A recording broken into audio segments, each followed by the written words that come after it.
भ्रष्टाचार खत्म नहीं हुआ है, क्योंकि आपके ही प्रशासन में वो भ्रष्टाचार हो रहा है। जो पैसे की पहुंच रखता है, पैसे से मजबूत होता है, उसकी तो प्रशासन सुनता है, लेकिन जिसके पास दो वक्त की रोटी कमाने का जुगाड़ है तो वो प्रशासन से कैसे लड़ सकता है? उसके पास, प्रशासन के पास परोसने के लिए कुछ भी नहीं है।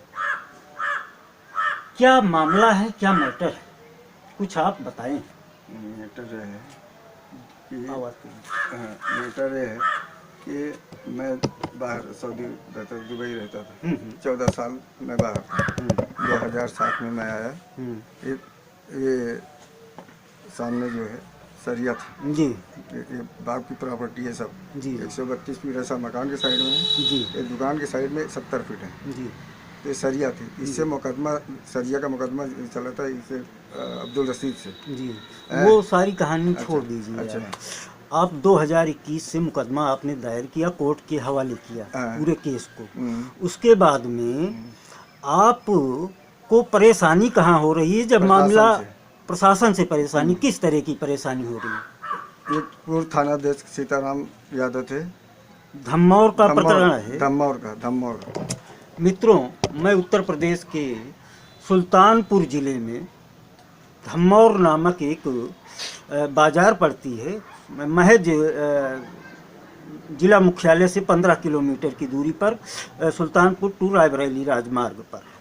तो ये प्रकरण वहीं का है और ये मोहम्मद कमाल हैं, कमाल अहमद अंसारी, इन्हीं का मामला है। बेचारे इतने त्रस्त हो चुके हैं प्रशासन से। आप ही बताइए अपनी जबान से, वो ज़्यादा बेटर। मैं जब भी थाना गया हूँ, जी जी, सूचना देने गया हूँ, मुझे बिठा लिया गया, मेरा चालान हुआ। 3 बार गया, तीनों बार मेरा चालान हुआ।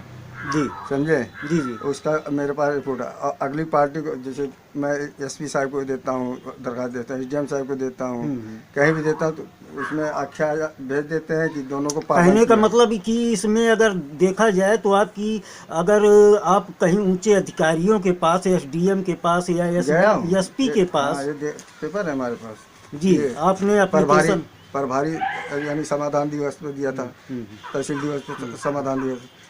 ये अच्छा, अब आपने जितने भी एप्लीकेशन, यहाँ से आपको जब संतुष्टि नहीं मिलती है थाने से, आपके ऊपर दबंगों द्वारा, आपके भाइयों द्वारा, जो दबंग किस्म के, गुंडा किस्म के लोग हैं, वो आपके ऊपर जब दबाव डालते हैं कि नहीं, मैं ज़बरदस्ती, क्योंकि मित्रों मैं बताना चाहूँगा, जब मामला कोर्ट में चल रहा हो, अगर उस पे आकर के दूसरा पक्ष पहले पक्ष के ऊपर गुंडाई करके या दबंग तरीके से किसी भी प्रशासनिक दबाव डाला करके अवैधानिक रूप से कब्जा करना चाहता है उस जमीन पर, जो जमीन विवादित है, न्यायालय में है, उस पर अगर वो गुंडाई करके ज़बरदस्ती जबरन कब्जा करना चाहता है, तो अगला आदमी प्रशासन के पास जाएगा, थाने के पास जाएगा। लेकिन थाना क्या कहता है वो मैं जानना चाहता हूँ आपसे। जब भी गया हूँ थाना ही कहता है जाँच करूँगा, यहाँ से जाँच करने कोई नहीं आता है। जी है, जब भी सूचना देने गया कि ऐसा कर रहे हैं जी, मैं हमारी दुकान कब्जा हो गई है, यानी कमीशन में भी है, एक ताला हमारा, एक ताला उनका है, तो वो दुकान ओपन हुआ, उसका भी एप्लीकेशन ऑनलाइन किया मैं जनसुनवाई पे, उसका कोई रिपोर्ट यानी नहीं आया। फिर उसके बाद किराएदार तोड़ने लगे हैं, किराएदार अली अहमद, जबरदस्ती उसको मतलब जो है ताला तोड़ा गया, वो तो जबरदस्ती तोड़ा गया, उसका फोटो है, कापी हर चीज है। आपने यह चीजें जो है डीएम या एसडीएम साहब को, एसपी साहब को दिया हूँ। वहाँ से कुछ मिला आपको रिलीफ? हमको कुछ नहीं मिला। अभी भी दुकानें खुली हुई हैं? दुकान खोल के बैठ गए, हमारी दुकान कब्जा कर लिया, उसमें हमारा सामान था, सामान भी गायब है सब। सामान आपका हटा दिए, फेंक दिए, क्या कुछ है ही नहीं है, मुझे मालूम ही नहीं है, तो क्या भाई अब जबरदस्त वो सब है, मैं अकेला हूँ। अच्छा, वो बच्चे इसके लिए नहीं रहते यहाँ पे, पढ़ते हैं। बच्चों को भी जो है रहने नहीं दिया जाता है? मैं खुद नहीं रहने देता, क्योंकि एक बेटा हमारा BA 3rd ईयर में है जी, वो अपने मौसी के यहाँ रहता है जी, वो थोड़ा भाई बच्चे हैं, कुछ भिड़ जाए, इसके लिए मैं उनको रहता हूँ।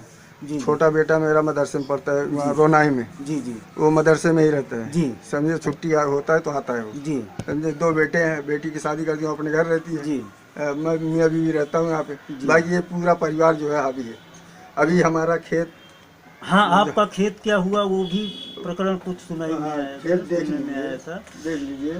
तो ये पूरा खेत हमारा अधिया दिया था मैं उसको, अच्छा, बटाई पे दिया था अमरनाथ पे जी। इन्होंने क्या किया, आधा बो के हमारे नाम एप्लीकेशन दिए जी, यानी कि हमारा 5 साल से बोले। जब पुलिस आई यहाँ पे जी तो उन्होंने यानी 4-4:30 बजे मैं नमाज पढ़ के पुलिस खड़ी थी, बोला क्या बात है। ठीक है, अच्छी बात है, क्योंकि प्रशासन ही सारा दोष अगर देखा जाए मित्रों, वाह भाई एसडीएम साहब। यहाँ का थाना अध्यक्ष कौन है? अभी मौके पर श्याम सुंदर महोदय जी। और इससे पहले भी जितने सुनील पांडे रहे हो या जो भी थाना अध्यक्ष आया हो, सीओसीटी का भी फोन आया हमारे पास, क्यों नहीं क्या गवर्नमेंट आपको वेतन नहीं देता है? आपके पास अगर रुपया लेके कोई गुंडा प्रवृत्ति का व्यक्ति पहुंच जाए तो आप उसके रुपए के नीचे जो न्याय होता है उसको कुचल देंगे। एक गरीब आदमी की, एक सुलझे हुए आदमी की, एक सीधे साधे आदमी की नहीं सुनेंगे। अरे एसडीएम साहब, आप भी उसी में लिप्त हो गए क्या? जब आदमी प्रशासन से परेशान होता है तो कोर्ट के पास जाता है, और आप भी उसे रास्ते को चुन लिए हैं, प्रशासन को भ्रष्टाचार का साथ दे रहे हैं। ऐसा क्यों कर रहे हैं भाई? योगी जी आप देखिए, थोड़ा इन लोगों को अपने दायरे में लीजिए, क्योंकि सुशासन तभी हो सकता है जब आप चाहेंगे, प्रशासन को टाइट करेंगे तभी। आगे क्या हुआ आप ये बताइए। 5 बार आख्या दिए, इसलिए मांगे थाने से, अभी तक डीआईजी सर। देखिए मुख्यमंत्री जी सर, ये सारे कागज जो आप मुझे दिखा रहे हैं, ये सारे कागज ये मुख्यमंत्री पोर्टल पे भेजे जा चुके हैं, कहने का मतलब ये है आपका। ठीक। तो अब ये सारी चीज़ें देखते हुए मैं तो यही कहूँगा महोदय कि प्रशासन के ऊपर आप ध्यान दीजिए, क्योंकि एक गरीब आदमी, इन जैसा गरीब या कोई भी परेशान, जो घर का परेशान आदमी हो, केवल उसके पास इतना टाइम हो कि किसी तरीके से मजदूरी करके अपने परिवार का भरण पोषण कर सके, अगर वो कानून की लड़ाई लड़ेगा तब भी ठीक है, चलो भाई कोर्ट में मामला है। लेकिन जब प्रशासन परेशान करना चालू कर देता है तो उसका जो दिन का जीने का तरीका होता है वो डमाडोल हो जाता है। तो ऐसी कुछ व्यवस्थाएं अभी आपको करनी बाकी हैं योगी जी, कि अपने आप ये प्रशासन किस तरीके से सुधरे, आपको इस पे ध्यान देना है। बाकी सारी चीज़ें ठीक है, मैं ये नहीं कह रहा हूँ कि दोष है कहीं पे, दोष आप में नहीं है, आपके कार्यशैली में भी नहीं है, ये आपके नीचे जो बैठा हुआ प्रशासन है, दोष इसमें है। क्योंकि छोटे लोगों का, छोटे तबके के लोगों का जो भी काम होता है वो हो नहीं पाता है, आवाज़ आप तक नहीं पहुंच पाती है। आपके कार्यालय में बैठे हुए लोग भी आपके कानों तक वो आवाज़ नहीं पहुंचाते, लेकिन मैं आपके ट्विटर पर इस आवाज़ को पहुंचाऊंगा। इस गलती के लिए मुझे क्षमा भी कीजिएगा। धन्यवाद, नमस्कार मित्रों। अगर यह चैनल आपके किसी काम का नज़र आता है तो इसको सब्सक्राइब कर लीजिएगा, अन्यथा मैं तो कहते कहते थक चुका हूँ। धन्यवाद, नमस्कार, फिर अगली वीडियो में मिलेंगे। धन्यवाद।